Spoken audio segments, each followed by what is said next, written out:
Hello, everyone. Welcome to Snap Take. This is Glazer of Snap Judgments, the official Marvel Snap Zone podcast, and I should not be doing today's video. There was a huge OTA. I got really excited, and I think I have something like 14 decks for you. Some of these are like guaranteed to be near meta decks. Some of these are pure experimental. Some of these decks may come back in later videos as they get more testing, more refinement, and prove to be super powerful. But this OTA is another huge one. Apparently, they liked the feedback and excitement that last really huge one caused. So we got another huge OTA. It's not going to shake up the meta. It's not nerfing Bounce into oblivion like last time. But this is easily one of the biggest OTAs. Get excited. Let's go. We're going to talk about it shortly. But first, why should you subscribe? You should subscribe because every single weekday on this channel, we give you at least 2 videos. We keep you ahead of the meta. We keep you with the best decks that can help you snap before big creators, before other players know what they do. You snap, you get more cubes, you get infinite, you get your infinity borders. Other players never know what hit them. You hit your goals in Marvel Snap. That's what we do here. In addition, we are doing the biggest Marvel Snap giveaway in the history of the game. We are at this exact moment giving away exactly 7 season passes. If we get 200 more subs, it'll be 8 season passes. If we get 400 more, 9 season passes, etc. We are giving away at this point 7 season passes to the Dakin Big in Japan season. We also have for you 3 Marvel Snap premium subscriptions, which come with free group coaching from the legendary Den and a private chat where you can talk with him. Plus, we are giving away 1 Death Becomes Us bundle, or Death Becomes Her bundle, which is a $75 bundle with the extra value in that bundle that you can basically buy a Series 5 card of your choice. It's got enough progression between tokens, credits, and gold that you can end up buying a Series 5 card with that progression. It's an amazing deal. Please make sure that you enter the giveaway, and to do so, you have to subscribe here and basically check the Twitter link in the description. It's going to tell you what to do from there. Right at the top of the description to this video, there's a Twitter link. Click that. If you don't have Twitter, shoot us an email at snapjudgmentspodcast@gmail.com. No Ian Judgments, and we'll get back to you with how you can enter as well. Let's get to this OTA. This is the OTA changes. Thank you to Careless of Marvel Snap Zone. Marvel Snap Zone is incredible and has like the best Marvel Snap information and graphics on the net. Although, seriously, you should be checking all the major Marvel Snap sites. They all are awesome and have something to offer. No hate to our friends over at SnapFan or Untapped at all. All right. Hawkeye is a 1/1 that gave +2 power to if a card was played their next turn. Now it gives +3 power if a card is played their next turn. This buff is way bigger than it seems. A 1/4 basically turns Hawkeye into Ant-Man. Ant-Man is a good and playable card. You should be considering putting this in decks, especially decks that are doing extra things with On Reveal or Bounce. If you can bounce Hawkeye, that's a 1/7. That's about as big as you're basically getting Kitty Pryde right now, and does a great job at making up for her nerf. HulkBuster is now a 3/5, which is not a huge stat, but because he's often going on cards that are getting doubled, i.e. Human Torch or Deadpool, that extra power becomes 2 extra power every time it doubles and becomes 4 extra power, etc., etc. It makes it a huge buff for HulkBuster. I think that one's really good. Vision gets a small buff to one of my favorite stat lines in the game. He becomes a 5/8 from a 5/7. I think Vision was already a good card that was kind of underplayed. Now he's a very good card that should see play in certain decks. We'll get to what decks those are later. Now, the 2 biggest buffs, and I'm going to have like a million decks for each of these. We've got Captain Marvel going from a 5/6 to a 4/5. This is amazing for 2 specific reasons. One, she works with Zabu, which puts her into good stuff decks in a lockdown meta. That's huge. 2, on turn 6, you can now play her and a 2-drop. Playing her and a 1-drop is always difficult. Most 1-drops don't do much the last turn of the game, but a lot of 2-drops are really good. Dropping her and Lizard, her and Silk is an excellent way to put a lot of power on the board that your opponent will have trouble predicting. Finally, the last huge change to Absorbing Man is a 4/5. The only thing holding Absorbing Man back was his power. It was really hard if you wanted to like double a Black Panther or something to deal with the 3 power. If you wanted to play him in combination with something the last turn of the game, 3 power is just too little.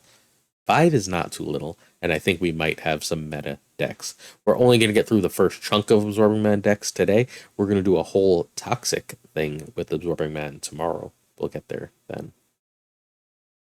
Our first deck is D-Money's Bounce. D-Money in his bounce list was running Ant-Man. Ant-Man is just a clean replacement for Hawkeye right now. If you can Bast Hawkeye and then bounce it, then play a card on it, and then bounce it, that is 4, 7, 10. That is a 110 or more.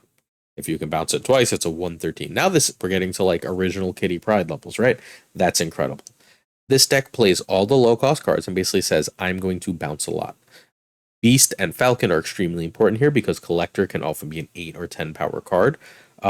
Even if the only main things bouncing are the Hood giving you a Demon and Kitty bouncing 2 or 3 times, that's a 2/5. That's one of the better 2-drop stat lines in the game. It's actually the same stat line as Medusa. Medusa is another card you'd love to bounce. This time it has to specifically be Beast, but that will make her a 1/8, an awful lot of power. Hitmonkey is still a little awkward at 3 cost. That's the biggest detriment to this deck right now in my mind. That Hitmonkey nerf to 3 cost makes that super explosive last turn a little difficult. But even if you're doing that as your turn 5 play, you're going Mysterio into Hitmonkey, you're still getting like 12 power on turn 5, and then you can still go off with everything else on turn 6, continue pumping up your Bishop and Angela. I think this deck might actually be really good, and this is going to be one of the first decks I start testing out like immediately. Our next buff, we have HulkBuster. This deck still has Hawkeye, but this has HulkBuster in it, so I want to remind you that HulkBuster is now a 3/5. This is a homebrew deck. I basically took the core of the last deck and said, but what if we added HulkBuster and a little move package? The move package being Ghost Spider and Iron Fist. You don't especially want to HulkBuster Hawkeye. It's not a big deal. But if you could HulkBuster Human Torch, you're going to have 20 power in a lane. And unless your opponent has that last turn Killmonger and can lose priority, that's going to be like a 20 power lane winning Human Torch. At which point you have basically your Collector, Angela, Kitty Pryde, Hawkeye combos to win another lane. That should be more than sufficient to win a second lane. I think that this deck has real legs. It's a little draw order dependent, which you never super want to see. But a lot of what Bounce had to do, which wasn't great earlier, was 1, be wary of Wave, who's not in the meta at all, and 2, run America Chavez for consistency. And now you care much less what order you draw things in, as long as you're drawing good cards. The swing position in this deck, to me, is Dagger. I like a second move target for my Iron Fist and Ghost Spider, and Dagger can get reasonably big.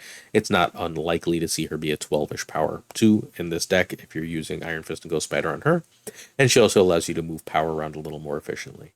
You're not seeing Killmonger. I think this deck is probably really good, but it's going to win games closely, not with a ton of power, so you're going to need to be doing some math. However, a 1/7... a Hawkeye with a 1/5 Kitty Pryde and a 120 Human Torch all seem like they do a decent job, especially on top of Angela, of winning games of Marvel Snap. Our friend J-Hugs at J-Hugs Plays. Check him out on YouTube. He does great stuff. At J-Hugs Plays has the best pure move deck in the game. Much love to Molt. Molt is brilliant, fantastic person. He's been on Snap Judgment's podcast. Make sure you check out his episode. He was on with Bootman and Bradsifer, and we had an amazing talk. I love Molt. I think J-Hug's version is better. I just do. J-Hug's version is extraordinarily consistent. HulkBuster is still showing a 3/4. They're all going to show their previous stat line because it takes a little while for the sites to update. I don't want to make you wait for sites to update to get you the content. So this deck has 2 basic play lines. It kills basically a dagger. This one wants to kill a dagger with Carnage or Venom. It can also stand to kill that Vulture. It can also HulkBuster. Multiple Man. Multiple Man is the key hit. I don't know why. I just didn't look far enough to the right on the screen. But you want to kill Multiple Men, and your backup plans are Dagger and Vulture. If you can kill Multiple Men, you can bring it back with Phoenix Force and just drag 8 power along the board, all over the board. Well, another way you can do that is you can just, if you're missing your kill cards or whatever else, may come up, you can just HulkBuster that multiple man, and then you still have Iron Fist, Ghost Spider, and Heimdall to move around 8 power. Along with Vulture, along with Dagger, that's a lot of power all over the board. America Chavez adds consistency. This deck's really good. Second Dinner wants Move to be a meta deck. This is them really, really pushing and doubling down on making Move a meta deck. Hopefully they succeed relatively soon, if not immediately. If you don't have Jeff here, I'm running either Cloak, because that's another move card, or I'm running Miles Morales, or I'm running Craven. Take your pick from among those 3 cards. I'm going to try and offer a change for that where possible. Ghost Spider can again be Cloak. I wouldn't make it any of the others. You need the Move enabler, and Ghost Spider is ridiculously important. And like, hey, don't run a Destroy version of Move if you don't own Phoenix Force. If you do want Phoenix Force though, and you don't have the money, you can enter the giveaway. And if I'm gonna announce winners on Monday, right?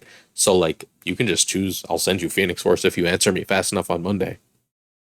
Like, I have no problem just getting you that card instead of Dakin. Like, what difference does it make to my life? You know what I mean?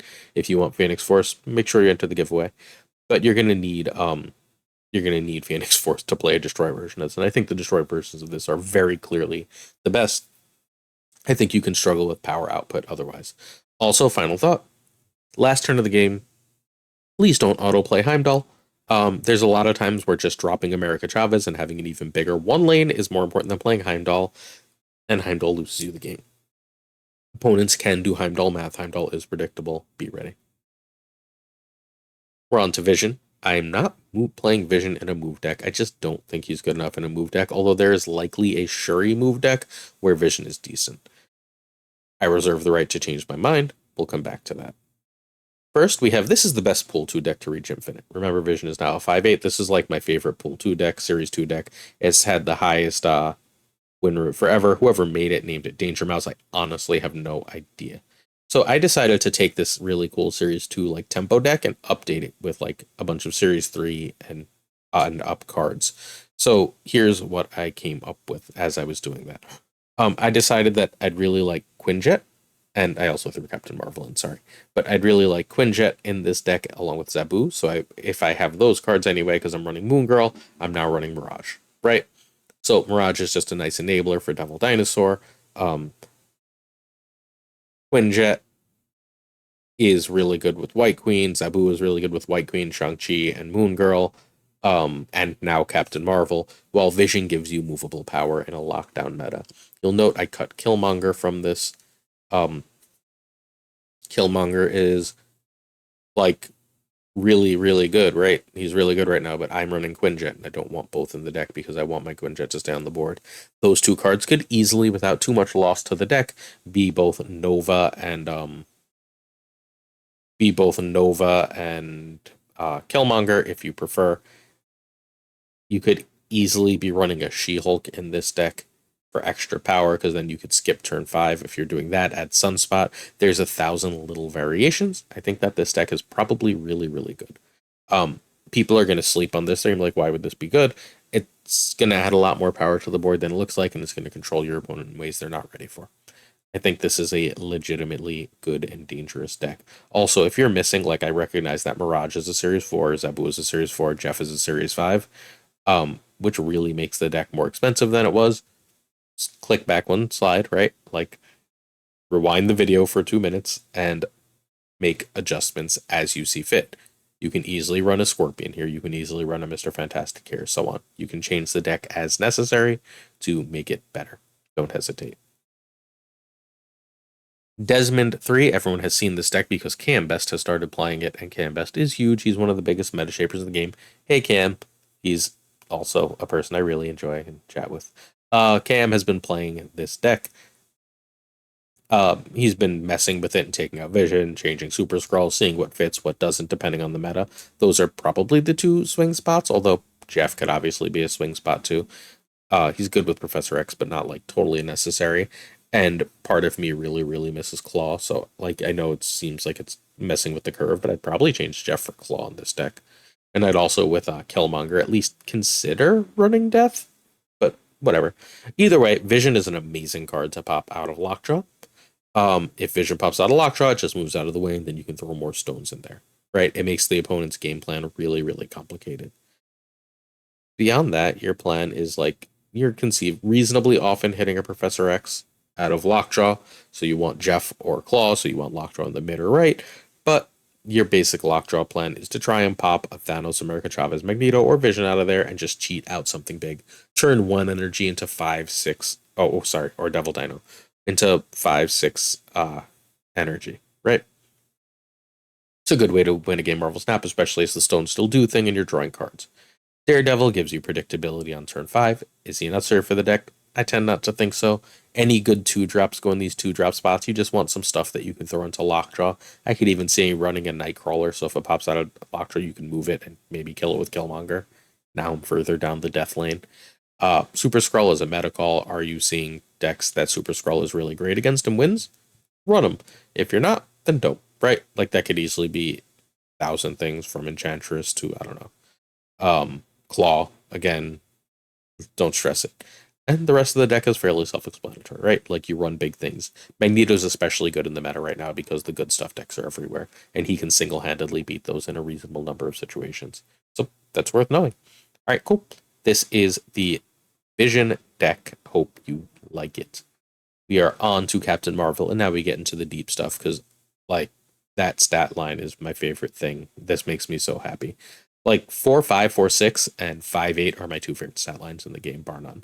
I think that, like, they're really great places for powerful cards to live. If their effects are good, you absolutely want to play them. See also Iron Lad, Rock Slide. This is OwlGod's tournament winner. I changed 0 cards for it. We talked about this deck 2 days ago on the channel. OwlGod has won 2 tournaments, including Awa's tournament. This is a Korean player who is fantastic at Powerful Snap, and this deck just got way better. And you're going, why did this deck get way better? You don't really want to be playing Captain Marvel on 4, and that's relatively true, right? Like, sometimes you want to play Captain Marvel on 4, but very, very often you want to play Captain Marvel on 6 in this deck. If you're not seeing Magneto, if you don't want to play Magneto, if you're playing Captain Marvel on 6, you can also play Silk, Jeff, Kraven, or Daredevil in addition. That's insane. That's crazy powerful. If you are changing this deck, you have to have Legion. This is a Legion deck, and you have to have Silk. This is a Silk deck. Do not cut Kraven. Kraven is important. Nebula can, with reasonable ease, not perfect ease, but reasonable ease, be Sunspot, and you'll be fine. I might change Daredevil for Zabu, and because that lets me have a play line of something like 1, Nebula / Sunspot, 2, Zabu, 3, Captain Marvel, 4, Storm, 5, Legion. Seems like a good play line. That might win me some games of Snap, right? The other major play line of this deck right now is something like 1, Nebula, that could again easily be Sunspot, 2, Silk, 3, Storm, make sure, sorry, not 3, Storm, 3, honestly, kind of whatever card, right? Jeff, Kraven's probably best here. Make sure you've moved Silk so you can on 4 play both Storm and Miles, and then on 5 you play Legion, and the game is locked up and you win the game. Negasonic is really good with Daredevil on 5, again, played with the 2, and you have Jeff and Silk and Captain Marvel that can move into that Negasonic lane if something blows up, if that would win the game there. That's what Daredevil is here for. Again, I think right now I might prefer Zabu for that other play line. I'm going to have to test it and see. If you don't have Negasonic, this deck wins priority a lot, so he's not amazing, but if you add Zabu, like, there's very little reason that Shang-Chi couldn't also be here. And again, Magneto is great in the current meta. That covers everything. This is an expensive deck, and there's nothing to really be done about it. You're going to be playing expensive cards in this deck. Sorry. This is a classic deck. This is our friend Bootman. Hey, Bootman at Bootman MSTZ or MSTZ Bootman. Just put it in the YouTube search. Subscribe to our friend Bootman. He is one of my favorite people in Snap. I would not be this successful without Bootman's friendship and encouragement. So props to Boot, who's going through a tough time right now. Show him some love. If you love Marvel Snaps as much as he does, you need to sub. He hit Infinite with this deck like 3 seasons in a row. This is the original Magantress. We're not going to talk about it because I made a Magantress update, and then I sent it to him. And now I'm doing it in this video. Magantress was basically a deck that was built similarly to a Sarah deck, but ran magic as a way to get extra turns in the game. Well, how about we instead add Legion, keep the magic, so now we have that our friend Savage Yeti at Savage Yeti YouTube decided to add like a Scarlet Witch to the deck when he edited it so that he could take away his magic as a surprise way to win. Well, now we have our own Legion for that, who's just a better card. And we added Zabu because now look at all the 4-cost cards. We have 3 4-cost cards. I basically said Crossbones becomes Legion because that's the similar power. Captain Marvel goes down, so that's fine. And then you're adding Zabu for Black Widow because Black Widow's good, but like Zabu is just insanely better, right? This deck has a million different play lines. You've got Carnage and Killmonger for the Hood and Nova. You've got if you blow up that Nova, your Mysterio clones suddenly get more value, right? Or you can just eat one of them clones with Carnage if you need the space. Bishop loves Mysterio. So that could be a hit monkey, right? But like I don't want to have to play them on the same turn, so I don't love that. Shang and Enchantress are your control pieces for turn 6/turn 7. If they both cost 3 from Zabu, you can play them both on turn 7, which is real nice, especially if you're dropping a demon also. And you have a Captain Marvel somewhere, right? Legion can basically either guarantee your limbo happens or take away your limbo if you're sure you're going to win. Both of those are amazing. I think this is the best the deck has been since like Surfer season, since like prior to Zabu season, right? Like I think Zabu, the original Zabu season, knocked this out of the meta. I think this is the best the deck has been since then. And I think this is a real contender that I, again, plan to heavily test. I'm hoping our friend Boot tests too. Let's keep going. We have so many more decks.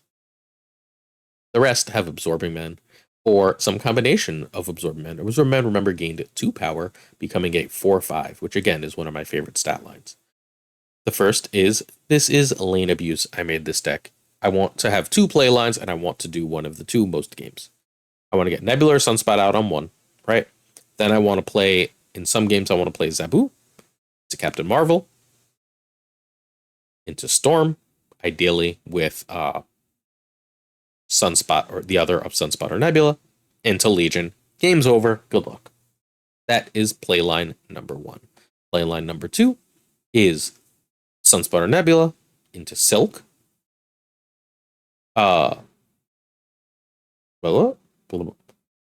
Into Silk, into Storm, into Absorbing Man. Now 2 lanes are stormed. Into Legion. I've basically got 2 lanes that I could have won with that Storm nonsense. It's really, really great. And I can still play Jeff in any of these situations on the last turn of the game.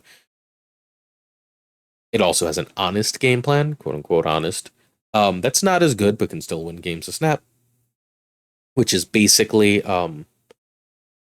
Sunspot or Nebula into like a Silk, into a Storm, into a Juggernaut, and then you're trying to win another lane with your Spider-Man, Captain Marvel, and your Miles and Captain Marvel. You could also, again, at that point, Juggernaut, copy Juggernaut with Absorbing Man, which seems really, really strong. You're going to see that a lot. That is the only real thing you want to copy with Absorbing Man, so this isn't like the strongest. You only really want to copy Storm or Juggernaut. Although I guess there's an argument for copying Legion. It's not my favorite thing in the world to do. It's possible, but not my favorite thing in the world. I'd like one more on reveal, but I think this deck, like that, because it has 2 ways to like end the game with Legion, and that like you're adding just reasonable chunks of power at every juncture in the game, means that you have a reasonable chance of winning Marvel Snap games. I think this is going to be good and frustrating. I'm a little worried that Storm Absorbing Man is going to like sort of take over the meta. This is RabbitSweet's Legion Surfer. You'll note it doesn't have any of our relevant cards in here, but RabbitSweet is a phenomenal player and tournament player, and this is his Surfer build. It's basically built around like Legion is nice here. Legion is not important. You can play this without Legion. It's basically built around Iron Ladding either Mr. Sinister or Brood, and saying I've got 12 power from Iron Lad, or I've got 18 power from Iron Lad. Well, we can do better with that now, right? Like, because now we can just play that Sinister, and then we can play a 10 power Absorbing Man or a 15 power Absorbing Man. That seems like it's probably pretty good too. You also have the standard Surfer of Storm into Juggernaut, right? And this deck doesn't want to get rid of the ability to Legion, right? So like if you can get a Legion out, that I threw Zabu in here. If you can get let's say you on turn 1 get Sunspot out, on turn 2 you Zabu, and on turn 3 you Iron Lad into Brood or Sinister. Now you can just do the Storm into Legion thing and you're probably going to win that game. Like it seems like it's a reasonable chance that you win that game. And you also just have the Honest Sarah Surfer play. You can also go something like Zabu on 2, Brood on 3, and then Absorbing Man on 4. That's going to be fairly strong, right? Now you've got tons of targets for Surfer that are going to add a massive amount of power to the board. Play Sarah and then drop Surfer along with some other 3-drops and enjoy your victory. A lot of ways this deck wins. This deck is really, really strong. I did chuck Nebula, which hurts the deck a little bit with the Legion Storm plan, but again, you don't actually need Legion. I think this deck is probably just good the way it is. If you're chucking Legion, try Wong. I think that's where you want to go. Try Wong, because Iron Lad hitting Wong is great, and excuse me, if you see Wong, you can go like Zabu in one lane on 5, and then Surfer in another on top of Wong, and add power to like your Brood and your I don't know, let's say Cosmo or Juggernaut or Storm or whatever, right? And then on turn 6 you can Absorbing Man that Surfer and then still play another 3-drop. Seems like it's probably pretty good. Or still play Iron Lad or whatever else, which all seems like it's pretty good and pretty powerful. This deck is really strong, and I'm not sure actually if Wong or Legion is better now that I think about it a little more. I'm just in love with Legion. Play whichever you want. You can play this without Iron Lad. It's just going to be less consistent. And if you're running both Iron Lad and Absorb Man, please don't also run Zabu. That is, sorry, don't play both without Zabu. But you can play one just fine without Zabu. Next, we have a deck I got from Safety. Yeah, Safety, what he thought. And Safety built this. It actually had Scarlet Witch over Jeff, but I know how much y'all love when I put Jeff in everything, so I put Jeff in. I just think in a lockdown meta, especially if you're running Storm, Jeff is important. You could replace both Jeff and Storm, however, and just run a card like Polaris and be just fine. If you are doing that, I would run probably like Polaris and Miles, maybe Scarlet Witch, and you'll be fine. Yeah, this deck is sick. This might be my favorite of all the decks in this video. The last turn of the game is meant to be Zabu and Sarah both out, and now you can play like Rock Slide with Absorb Man and Darkhawk, or you can double Shang-Chi and still play Darkhawk. Or you can double Shang-Chi and play a Juggernaut and say you can't win this location. At that point, you're just trying to get enough power to win other things, right? Rock Slide is still a good body. Absorbing Man is now a good body. Darkhawk is a great body. And Legion's just a good card, right? Like, you still got the Legion Storm playlines that you basically always have, but you also have Storm and Juggernaut or Storm and Darkhawk to win a lane. Or Storm and Absorbing Man to lock down 2 different lanes, especially if you have Silk out already. Silk will, you can try and finagle it so Silk ends up in that Storm lane, the first Storm lane, and then the Absorbing Man lane is pretty big, and you can end up like Legioning that or Juggernauting that or whatever to try and lock that down. It's a lot of gameplay to this deck, and this deck is absolutely sick. I think this is possibly the strongest deck we're going to look at today. This is the one I think most excited for. This, I didn't even bother copying into Snap Zone, is Safety's Absorbing Man Reveals deck. It is basically saying, okay, I've got every good on reveal in the game. I'm going to play Wong, and then I'm going to copy him. I'm going to make 1,000 White Tigers, and then I can still Odin it. Or I'm going to make a giant Gamora, and then I'm going to play 1,000 White Tigers. Or I'm going to say, and like, Absorb Man basically works as a backup Odin here. It's great. Like, it's genuinely great. You could even go something like Wong, if you can get Wong out on 3, Wong into, I don't know what 4-drop, Jubilee or Ironheart, that grabs another thing, right? Or Wong into Medusa, and then you can play Absorbing Man right on top of that, and then you can play Odin. Right? Like, these plays are going to be sick. This is really, really straightforward, right? Like, Medusa becomes a 2/8. You can choose for Iceman between Iceman and the new Hawkeye. I think the new Hawkeye might have some value here. Although I guess last turn, if you're Odining it, it's not really doing anything. You can still Absorbing Man it. On turn 5, right? There's a lot to like here. There's just a lot to like here. This is a very powerful deck that can do a lot of combos. I don't think you need Iron Lad, but I think Iron Lad is very helpful. I think if you don't have Iron Lad, I'd probably look for an extra 4, and at that point, I'm probably running Shang-Chi. Um, yeah, you also don't need Echo, but if you see Cosmo, you're going to lose, right? So if you don't have Echo, I think I'd run Mystique to play. So if I Wong and get my Wong Cosmo, I can play Mystique in a different lane. That would be my theory. Otherwise, I'm just running Echo and calling it a day. I went and built my own personal version of oh, we're not there yet. I thought I had these decks back to back. Excuse me. This deck should have been after the server. What are you going to do? We're too far into this video. There's no going back now. It is W, the former Wobolos, our friend AW. W starting a YouTube. We're going to promote the crap out of his YouTube because he's brilliant and a great person and deserves the support. This is the same concept as that Surfer deck, right? Except it's going to Absorbing Man instead of except it's going to run Patriot instead of Surfer. It's the basic gist. I would personally have Mystique in that Spider Ham slot because I like Patriot Mystique, and then you can play Absorbing Man to copy that Mystique, I believe, would still be like a third Patriot, and then your Ultron's just going to win, right? Or you can just play Blue Marvel and Ultron, and you've won the game in like 3 cards. And that seems to have value. Storm is really good because like you're going to win a lot of Storm lanes within Iron Ladded Sinister or Brood, or Absorb Man Sinister or Brood, so like why not? And you can still get in there with your Doom and Ultron. Laden to Doom is great. Laden to Ultron is less great, but you take the risk because like the odds of it happening regularly are not great. You just have to be careful with how and where you're playing it then. Like make sure you're stacking up that lane. That would just then be your like Patriot Blue Marvel lane, right? And you pump those ones as much as you can. Absorbing Man again works amazingly with Sinister and Brood. It's 10 power that can get further pumped. It's 15 power that can get further pumped, just like Iron Lad is 12 power or 18 power that can get further pumped. The one change I made was Los had Debris in the deck. I have Squirrel Girl.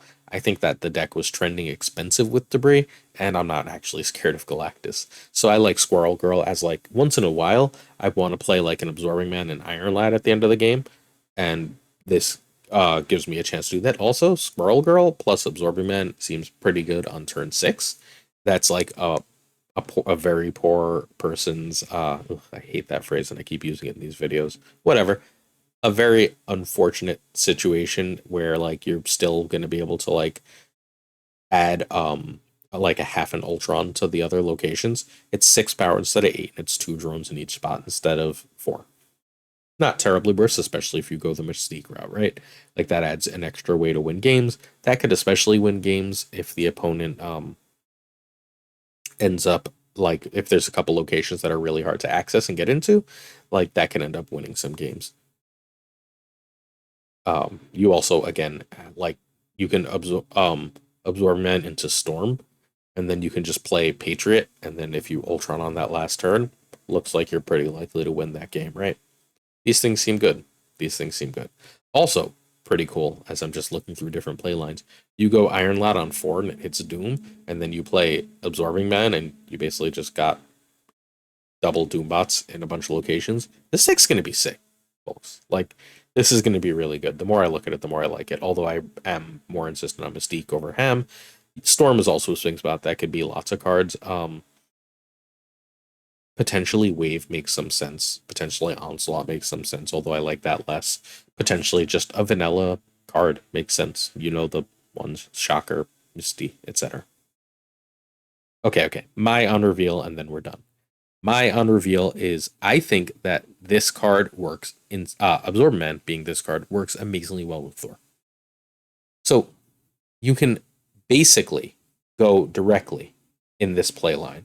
You can go Thor into Absorbing Man into Jane and get 2 Mjolnirs, right? That is now a 16 power Thor that you can, and at that point, you can choose how you want to win another location. You can Zola that Thor and put 16 powers into other locations. Little your opponent can do about it. You can Doom to access somewhere else. You can Odin to make that Thor even sillier, right? Because you're going to re-trigger Absorbing Man and the freaking Mjolnirs.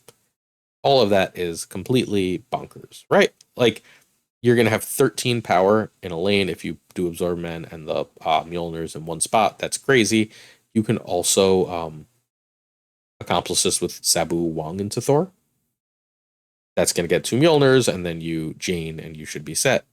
That should work just fine. You can do your standard Wong, Black Panther, and Zola play. That works, again, just fine here. You've got another play that I really like is if you get Thor out and you're winning a location by enough, you can last turn go Mjolnir and Odin to basically give Thor 12 power and then have the 8 power of Odin. But you can also make that play with Absorbing Man. And if you have Zabu out, you can do that on a Wong on the last turn of the game, which is completely bonkers. Or you can just play another card.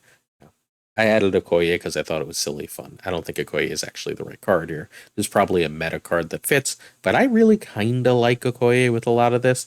Adding that extra power to Doom, Odin, Panther, Absorbing Man, even a Mjolnir has some value. Like, I think it's just solid. Like, it's a card that if you have to play it, does some decent things.